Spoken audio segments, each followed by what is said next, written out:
Saksakallan gunarnavasya Vande Guru Sri Charanarabindam.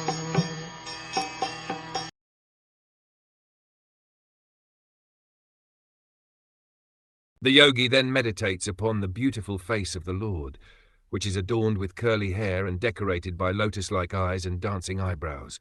A lotus surrounded by swarming bees and a pair of swimming fish would be put to shame by its elegance.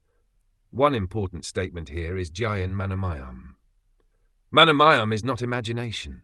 Impersonalists think that the yogi can imagine any form he likes, but as stated here, the yogi must meditate upon the form of the Lord, which is experienced by devotees. Devotees never imagine a form of the Lord. They are not satisfied by something imaginary. The Lord has different eternal forms. Each devotee likes a particular form, and thus engages himself in the service of the Lord by worshipping that form. The Lord's form is depicted in different ways according to scriptures. As already discussed, there are 8 kinds of representations of the original form of the Lord.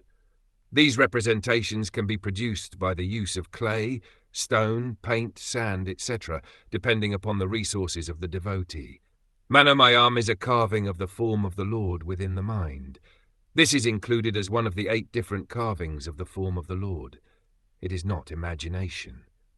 Meditation on the actual form of the Lord may be manifested in different manners, but one should not conclude that one has to imagine a form.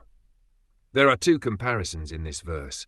First, the Lord's face is compared to a lotus, and then his black hair is compared to humming bees swarming around the lotus, and his 2 eyes are compared to 2 fish swimming about. A lotus flower on the water is very beautiful when surrounded by humming bees and fish. The Lord's face is self-sufficient and complete.